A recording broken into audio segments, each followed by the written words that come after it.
സൂര്യയും ചാരയും ഇരുന്ന ഈ ആരാധനയിൽ പങ്കെടുക്കുന്ന, ഇതിൽ സമർപ്പണത്തോടെ പങ്കെടുക്കുന്ന എല്ലാവരെയും ദൈവം വാഴ്ത്തി അനുഗ്രഹിക്കുമാറാകട്ടെ. ഇന്ന് വായിച്ചതായ വിശുദ്ധ എവങ്കേലിയോൻ ഭാഗം വിശുദ്ധ മർക്കോസ് എവങ്കലിസ്ത എഴുതിയ നമ്മുടെ കർത്താവിൻ്റെ രക്ഷാകരമായ സുവിശേഷം 6-ാം അധ്യായം 47 മുതൽ 56 വരെയാണ്. ആ അധ്യായത്തിൻ്റെ അവസാന ഭാഗത്താണ് രണ്ട് പ്രധാനപ്പെട്ട കാര്യങ്ങൾ ഇവിടെ രേഖപ്പെടുത്തിയിട്ടുണ്ട്. ഒന്ന്, കർത്താവിൻ്റെ ശിഷ്യന്മാർ കർത്താവ് മലയിൽ പ്രാർത്ഥിക്കാൻ പോയപ്പോൾ അക്കരയ്ക്ക് പൊക്കോളാനുള്ള കർത്താവിൻ്റെ കൽപ്പന അനുസരിച്ച് പോകുന്നത്. അവർ പടകിൽ കയറി അക്കരയ്ക്ക് പോവുകയാണ്. പോകുമ്പോൾ വളരെ കാറ്റും അതുപോലെ പ്രതികൂല സാഹചര്യങ്ങളും ഉണ്ടായപ്പോൾ അവർ ഭയവികുലരായി എന്ന് മനസ്സിലായപ്പോൾ അടുത്ത് വരുന്ന കർത്താവിനെ അവർ കണ്ടിട്ട് അവർ പറയുന്നു, ഒരു ഭൂതം വരുന്നു എന്നാണ്, ഒരു മായാക്കാഴ്ച കാണുന്നു എന്നാണ് അവർ ചിന്തിക്കുന്നത്. താഴേക്ക് നോക്കുമ്പോൾ പിന്നീട് രണ്ടാമത്തെ വിഷയം അവിടെ കാണുന്നത്, കർത്താവ് അക്കരെ ചെന്ന് കരയ്ക്കിറങ്ങിയപ്പോൾ ഗന്നസരേത്തുകാർ അവനെ തിരിച്ചറിഞ്ഞു. അവിടെ ഒരു അത്ഭുതങ്ങളുടെ അടയാളങ്ങളുടെ ഘോഷയാത്രയായിരുന്നു അവിടെ. അതാണ് ഇന്നത്തെ വായനയിലെ പ്രധാന രണ്ട് ഭാഗങ്ങൾ. ഈ ഈ അധ്യായത്തിലെ ആറാം അധ്യായത്തിലെ മൊത്തമായി വായിക്കുമ്പോൾ നമുക്കൊത്തിരി പാഠങ്ങൾ അത് പറഞ്ഞു തരുന്നു. കഴിഞ്ഞ ഞായറാഴ്ചത്തെ വായനാഭാഗമായിരുന്നു അതിൻ്റെ തുടക്കം. അവിടെ കർത്താവ് പിതൃഭവനത്തിൽ ചെന്നപ്പോൾ അവിടുത്തുകാർ അവനെ പുച്ഛത്തോടെ കാണുന്നതായ കാഴ്ചയാണ്. അവിടെ അത്ഭുതങ്ങൾ ഒന്നും ചെയ്യാൻ കഴിഞ്ഞില്ല എന്ന് പറയുമ്പോൾ അതിൻ്റെ അവസാനം കർത്താവ് ഒത്തിരി അത്ഭുതങ്ങൾ പ്രവർത്തിച്ചതായിട്ട് അധ്യായത്തിൻ്റെ അവസാനത്തിൽ കാണുന്നു. ഇതിൻ്റെ രീതി നമ്മൾ പഠിച്ചെടുക്കേണ്ട കാര്യങ്ങളാണ്. കർത്താവ് പിതൃനഗരത്തിൽ ചെന്നിട്ട് ഒന്നും ചെയ്യാൻ കഴിഞ്ഞപ്പോൾ കർത്താവ് മിണ്ടാതെ ഇരിക്കുകയല്ല. എനിക്ക് നിങ്ങൾക്കും ദൈവാശ്രയത്തോട് ചെയ്യുന്നവർക്ക് ഒരു പാഠമാണ് അവിടെ കാണുന്നത്. അവിടെ കർത്താവ് പിന്നെ ചെയ്യുന്നത്, ആദ്യമായി തൻ്റെ ശിഷ്യന്മാരെ ഈ രണ്ടായിട്ട് സുവിശേഷ വേലയ്ക്ക് അയക്കുക. അവരെ ഈ രണ്ടായിട്ട് ഓരോ സ്ഥലങ്ങളിലേക്കും പറഞ്ഞു വിടുക. കർത്താവ് പിതൃനഗരത്തിൽ കിട്ടിയ പ്രശ്നത്തിൻ്റെ പേരിൽ അടങ്ങി ഒതുങ്ങിയിരിക്കുകയല്ല. ഈ രണ്ടു പേരെ വിട്ടിട്ട് അവിടെ ഭയങ്കരമായ അത്ഭുത പ്രവർത്തനങ്ങൾ, രോഗികളെ സൗഖ്യമാക്കൽ അവർ വന്ന് പറയുന്നുണ്ട്. വേറെ അധ്യായങ്ങൾ വായിക്കുമ്പോൾ ആകാശത്തിന് പിശാച് വീഴുന്ന കാഴ്ച കണ്ടു എന്നൊക്കെ പറയുമ്പോൾ കർത്താവ് പറഞ്ഞു, ഇതിൽ നിന്ന് നിങ്ങൾ അത്ഭുതപ്പെടേണ്ടതില്ല, ഇതിനേക്കാൾ വൻ കാര്യങ്ങൾ നിങ്ങൾ കാണും എന്ന് കർത്താവ് അവരോട് പറയുകയാണ്. ഈ മൂന്ന് കാര്യങ്ങൾ ഇത് കഴിഞ്ഞപ്പോഴത്തേക്കിന് ജനം ഭയങ്കരമായി അടുത്തു വന്നു. അത് കഴിഞ്ഞിട്ടാണ് 5 അപ്പം കൊണ്ട് 5000 പുരുഷന്മാരെയും കൂടെ മറ്റുള്ളവർക്കും ഭക്ഷണം കൊടുക്കുന്നു.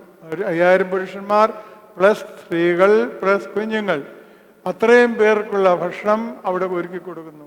5 അപ്പം കൊണ്ട് 5000 പോഷിപ്പിക്കുന്നത്. ഈ തുടക്കം അധ്യായത്തിൽ പറയുന്നത് അവിശ്വാസത്തിൻ്റെ ഒരു കൂത്തരങ്ങാണ്. പിന്നെ കാണുന്നത് അത്ഭുത പ്രവർത്തനങ്ങൾ. ഇത് എല്ലാം ചെയ്ത ശിഷ്യന്മാർ, ഇതെല്ലാം കണ്ടതാ. കർത്താവിനകത്ത് രോഗസൗഖ്യമാക്കിയതൊക്കെയാണ്.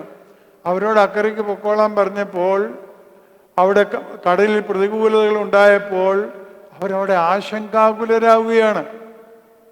അവർ ഭയപ്പെടുകയാണ്. അവർ രക്ഷിതാവ് അടുത്ത് വരുമ്പോൾ അവരുടെ കണ്ണ് ഭയത്താൽ മറയ്ക്കപ്പെട്ടിരുന്നുകൊണ്ട് തങ്ങളുടെ ഗുരുവിനെ കാണാൻ കഴിയാതെ പോവുകയും പിന്നെ പറ്റുന്ന എന്താണ്, പിശാചാണെന്ന് വിചാരിക്കും. രക്ഷിതാവിനെ പിശാചാണെന്ന് കാണുകയും ചെയ്യാം. കർത്താവ് പറഞ്ഞു, നിങ്ങൾ ഭയപ്പെടേണ്ടത് ഞാനാകട്ടോ.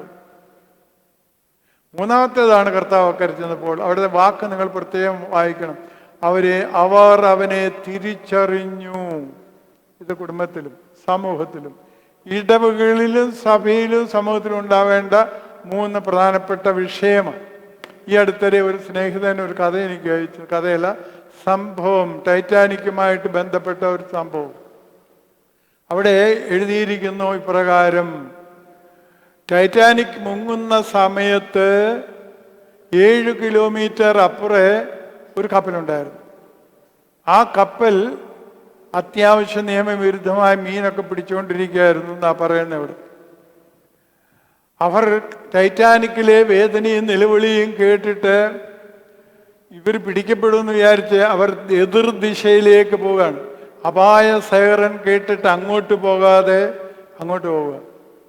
രണ്ടാമതൊരു കപ്പലിനെ കുറിച്ച് പറയുന്നു. 14 കിലോമീറ്റർ അപ്പുറേ ഒരു കപ്പലുണ്ടായിരുന്നു. അതിൻ്റെ എല്ലാം പേരുണ്ട് കേട്ടോ, ഞാനത് പറയാത്ത, നിങ്ങൾ ഓർക്കാനും സാധ്യതയില്ല, എനിക്ക് പെട്ടെന്ന് ഓർമ്മയും വരുമല്ലോ. ആ കപ്പല് അവിടെ നോക്കിയപ്പോൾ കപ്പിത്താൻ ഈ സൈറൻ വിളിയെല്ലാം കേട്ടപ്പോൾ നോക്കിയപ്പോൾ കപ്പൽ മറിഞ്ഞതിൻ്റെ ഇതുകൊണ്ടൊക്കെ ആവാം, അവിടെ മഞ്ഞുപാളികളുടെ ആ ഒരു പ്രളയത്തിൽ കപ്പലിൽ നിന്നുള്ള പ്രകാശം പ്രതിധ്വനിച്ച് അങ്ങോട്ട് അടുക്കാൻ പറ്റുന്നില്ല. അവരോർത്ത് എന്തിനാ പൊല്ലാപ്പിന് പോകുന്നത്, എന്തിനാണ് ഇതിൻ്റെ മുമ്പിലേക്ക് പോകുന്നതെന്ന് പറഞ്ഞ് അവരും വഴി മാറിപ്പോയി. മൂന്നാമത്തെ കൂട്ടരുണ്ട്, അവരെ 58 കിലോമീറ്റർ അകലെ വെച്ച് അവരിത് കേട്ടു. കരച്ചിലും നിലവിളിയും സൈറനും എല്ലാം കേട്ട് കഴിഞ്ഞപ്പോൾ അവർ ഉടനെ തന്നെ അതിൻ്റെ കപ്പിത്താൻ മുട്ടുമേൽ മുത്തി പ്രാർത്ഥിച്ചു എന്നാ പറയുന്നത്. എൻ്റെ ദൈവമേ, ഞാൻ എന്ത് ചെയ്യും? മുട്ടുകുത്തി പ്രാർത്ഥിച്ചിട്ട് അയാൾ ഒരു തീരുമാനമെടുത്തു. ജോലിക്കാരോട് പറഞ്ഞു, നമുക്കങ്ങോട്ട് പോവാം. അവരവിടെ ചെന്ന് 700 പേരെ ആത്മാക്കളെ രക്ഷിച്ചു എന്നാണ് പറയുന്നത്. കർത്താവിനാൽ അനുഗ്രഹീതരെ, യെരുശലേം പിതൃനഗരത്തിലുള്ളവർ ഒന്നാമത്തെ കപ്പലിലെ ആൾക്കാരെ പോലെ പറഞ്ഞു കൊടുക്കേണ്ട കാര്യങ്ങൾ പറഞ്ഞു കൊടുക്കാതെ കർത്താവിൻ്റെ വരവിനായ കർത്താവ് ഒരുക്കിയതായ യഹൂദ മതപ്രമാണികളും പണ്ഡിതന്മാരും ഒക്കെ അവിടെ അവരുടെ താൽക്കാലിക സുഖത്തിൽ അവരുടെ താൽക്കാലികമായ കാര്യങ്ങളിൽ അമഗ്നരായിരിക്കുകയായിരുന്നു. അവർക്ക് അവരുടെ ചുമതലയെക്കുറിച്ച് ഒഴിവില്ലാത്ത കർത്താവ് നല്ല ശമരക്കാരുടെ മുമ്പിൽ പറയുന്നില്ല. കൊള്ളക്കാരുടെ കാര്യം, കൊള്ളക്കാരുടെ സാന്നിധ്യത്തിൽ അവരവിടെ ഇരിക്കുകയായിരുന്നു, ഒന്നും ചെയ്യാതെ. ആ കൂട്ടത്തിൽ ഞാനും നിങ്ങളുമുണ്ടോ?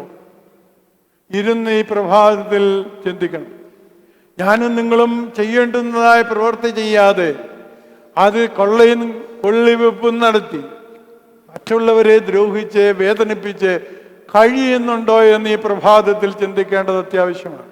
രണ്ടാമത്തെ കൂട്ടർ നോക്കി, പുണ്യശിഷ്യന്മാരാണ്, അരുമശിഷ്യന്മാരാണ്. പകലന്തിയോളം ദിവസങ്ങളോളം കർത്തനാമത്തിൽ ഒത്തിരി രോഗികളെ സൗഖ്യമാക്കിയവർ.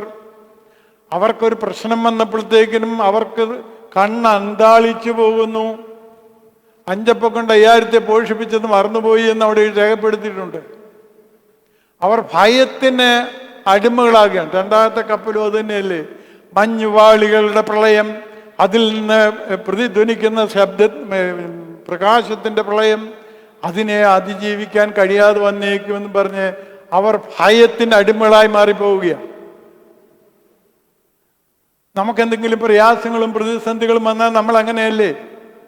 ഒരു നല്ല പങ്ക് 75% നമ്മളൊക്കെ അങ്ങനെ തന്നെയാണ്. ഒരു കുഞ്ഞു പ്രതിസന്ധി വന്നാൽ, പ്രയാസങ്ങൾ വന്നാൽ, ഞാൻ നിന്റെ കൂടിയുണ്ട്, ഭയപ്പെടേണ്ട, ഭ്രമിച്ചു നോക്കേണ്ട എന്ന് പറഞ്ഞ ദൈവത്തെ ഞാനും നിങ്ങളും മറന്നു പോകുന്നു. ബേൽസബൂൽ എന്ന് വെച്ചാൽ ബേൽസബൂൽ 2 വാക്ക് ഞാൻ പറഞ്ഞത് പണ്ട്. അതിലൊന്നിൻ്റെ അർത്ഥം ഈച്ചകളുടെ രാജാവാണെന്ന്. എൻ്റെ ഈ 2 കൈയും എന്തെങ്കിലും സംഗതികളാൻ നിറഞ്ഞിരിക്കും. ഒരു ഈച്ച മൂക്കയിലും വായിലും വന്നിരുന്നാൽ എന്ത് ചെയ്യും? അതുപോലെ ഒരു കുഞ്ഞ് ഈച്ച മതി നമ്മുടെ ശല്യം കെടുത്തുവാൻ, സ്വസ്ഥത കെടുത്തുവാൻ. പരിശുദ്ധ പൗലോസ് ശ്ലീഹ പറയുന്ന കാര്യം ഞാൻ നിങ്ങൾ ഓർക്കണം. അദ്ദേഹം പോകുന്ന വഴിക്ക് റോമിലേക്ക് യാത്ര ചെയ്യുമ്പോൾ ഈശാനമൂലൻ വന്നടിച്ചു. പക്ഷെ പൗലോസ് ശ്ലീഹ അതിൽ ഭയപ്പെട്ടില്ല, കൂടെയുള്ളവർ ഭയപ്പെട്ടു. ചിലപ്പോൾ നമ്മളെ ചുറ്റും ഈശാനമൂലന്മാരും ഈ ഈച്ചയെ പോലെയുള്ള പിശാചുക്കളുടെ കൂട്ടത്തിലുള്ളവർ നമ്മളെ പ്രശ്നങ്ങളും പ്രയാസങ്ങളും പ്രതിസന്ധികളും ഉണ്ടാക്കിയേക്കാം. അവിടെ തളരുകയല്ല, ഭ്രമിക്കുകയല്ല വേണ്ടത്. പക്ഷെ നമ്മൾ മനുഷ്യരാണ്, ഭ്രമിച്ചു പോകും. ശക്തനായ ഏലിയാ പ്രവാചകൻ പോലും ചൂരച്ചെടിയുടെ ചോട്ടിൽ പോയി കിടന്ന് പറഞ്ഞു, ചത്തേച്ചാൽ മതി. പക്ഷേ അദ്ദേഹം പിന്നത്തേതിൽ കർത്താവിൻ്റെ ശബ്ദം കേട്ട് അതിൻ്റെ പുറകെ പോകുന്നു. കർത്താവിനാൽ അനുഗ്രഹീതരെ, ശിഷ്യന്മാരുടെ കാര്യത്തിൽ പറയുമ്പോൾ നമ്മൾ പറയും, പകലന്തിയോളം കർത്താവിന് വേണ്ടി പ്രവർത്തിച്ച, കർത്താവിൻ്റെ വൻകാര്യങ്ങൾ പ്രവർത്തിച്ച അവരെന്തേ കർത്താവിനെ കണ്ടെത്തി തിരിച്ചറിഞ്ഞില്ല എന്ന്. അതിൻ്റെ പിൻഗാമികളാണ് ഞാൻ നിങ്ങളെന്ന് എനിക്ക് പലപ്പോഴും തോന്നാറുണ്ട്. മൂന്നാമത്തെ കൂട്ടർ ശ്രദ്ധിക്കുകയും കർത്താവിനെ യഥാർത്ഥമായി തിരിച്ചറിഞ്ഞു. അവർ അവിടെ ഒത്തിരിയേറെ അത്ഭുതങ്ങൾ അവർ പ്രാപിക്കുന്നുണ്ട്, ഒത്തിരിയേറെ രോഗികളെ സൗഖ്യമാക്കുന്നുണ്ട്. മാത്രമല്ല ചുറ്റുമുള്ള ഗ്രാമപ്രദേശങ്ങളിലേക്കെല്ലാം ആൾക്കാരെ അയച്ച് രോഗികളെ കൊണ്ടുവരുന്നുണ്ട്. മൂന്നാമത്തെ കപ്പലും അതല്ലേ ചെയ്ത് 700 പേരെ രക്ഷപ്പെടുത്തി. മറ്റ് 2 കപ്പലും മനസ്സ് വെച്ചിരുന്നെങ്കിൽ എത്തോരും പേരെ രക്ഷിക്കാമായിരുന്നു. എൻ്റെ നിങ്ങളുടെ ചുമതലകളിൽ നിന്ന് ഒഴിഞ്ഞു പോകുന്നുണ്ടോ? എനിക്ക് നിങ്ങൾക്കും പ്രതിസന്ധികളുടെ മുമ്പേ പ്രവർത്തനത്തിന് അവസരം തരുമ്പോൾ അവയിൽ നിന്ന് ഒഴിഞ്ഞു മാറുന്നോ എന്ന് ഞാനും നിങ്ങളും ചിന്തിക്കണം. ഞാൻ എൻ്റെ വാക്ക് ദീർഘിപ്പിക്കുന്നില്ല. നമ്മളെ വിളിച്ചവൻ്റെ വിളിക്ക് അനുസരണമായ രീതിയിൽ ജീവിക്കുവാൻ ദൈവത്തിൻ്റെ പരിശുദ്ധാത്മാവ് എന്നെ നിങ്ങളെ സഹായിക്കട്ടെ എന്ന് പറഞ്ഞ് എൻ്റെ വാക്ക് ഒരുക്കുന്നു. ദൈവം അനുഗ്രഹിക്കട്ടെ. ചാർത്തും മക്കളപ്പം കൃപ ചെയ്തതുപോലെ ഹല്ലേലൂയ. ഭക്തന്മാരിൽ ദൈവം കൃപ ചെയ്യും. പുല്ലിന് തുല്യം ഹല്ലേലൂയ. പൂക്കുന്നത് വയലിൽ പൂച്ചെടി പോലെ പാറയ്ക്കുമോ പോലെ